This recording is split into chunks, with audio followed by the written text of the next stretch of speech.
Welcome to Monday Musings, episode 10. Woohoo! Have you ever wondered what the Android motion photos are, or maybe the iPhone live photos, or you have no idea what I'm talking about? That is okay because they're a lot of fun, and this episode is for you. Enjoy.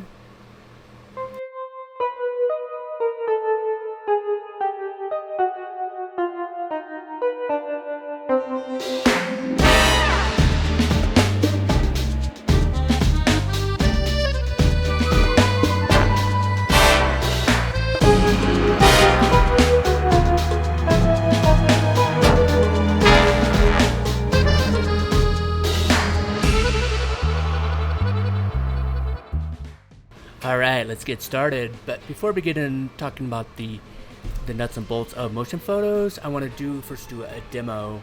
And I took a photo back in July 1st at the Telluride Theater Summer Gala. And this photo was a motion photo, and you start the motion with that upper right where that triangle is. And what I'm going to do next is with this motion photo is do an export, and it exports like into a video format, usually like a second or two. And the fun thing that you can do with the motion photo is you can scrub through the timeline and then find that perfect frame. So here I am finding that frame where the ball is perfectly balanced or going to bounce off the rim of the glass. And that's kind of fun. And the other kind of interesting thing about Google Photos, what they call Top Shot, is they use artificial intelligence to try to determine what the top shot is, but you can override that. And so here I'm scrubbing through and finding one that bounces away. And for the record, Mandy was very good at this game. This particular shot she missed. Alright, let's look at the Google documentation. I'll put the URL in the comments, but just so you can reference it at your leisure. But essentially when you open up the camera app, you swipe down and then there's the settings there, and then that's where you turn motion on and off. So you might ask, oh, I don't have the Google camera app on my phone. So that's why I'm referencing this website, so you can have a look and see if that Google camera app could be installed on your phone. I personally own the Google Pixel XL4, just FYI. It's a beautiful camera, but this will list all the different phones that you can install the Google camera app on.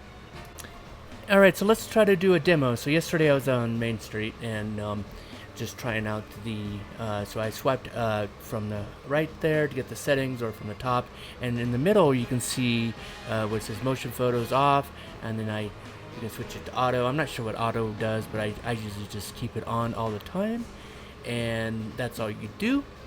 And then from there you just take photos as normal. But you try to hold the phone still before and after the shot, so it's able to do the different frames there. So what I'm doing is just taking a bunch of different photos, and then I just references one of those images in the gallery, and here it is. You can see the car going back and forth. That's part of the motion. So as an example, I'm just going to scrub through and take one still from that motion photo, and just as an example. For all you iPhone users out there, I'm referencing the Apple site. I'll put the URL in the comments as well.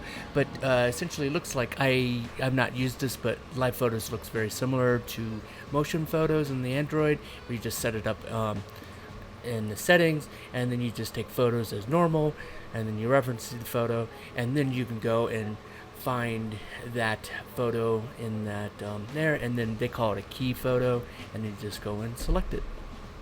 Alright, so that pretty much wraps up my demo of the motion photo on the Android phones and discussion on the iPhones.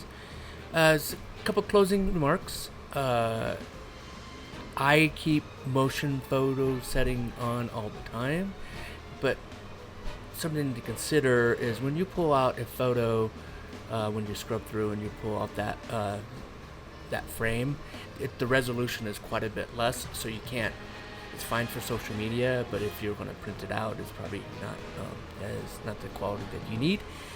And the other thing to consider, it probably takes up more space on your device. I have a pretty good workflow to get my photos off my phone into the cloud, into the computer, so it's less. So I just keep that motion setting on all the time. But that's just a consideration for you. But there are so many times where you find that really great hidden gem of someone kind of dancing or doing something. That's kind of funny, and so I really enjoy my motion photos. So let me know if you try it out, or what your experience with it is. Maybe in the comments, and if you're on YouTube or whatever. And that concludes tonight's Monday's Musings. I will see you next Monday. Cheers. Bye.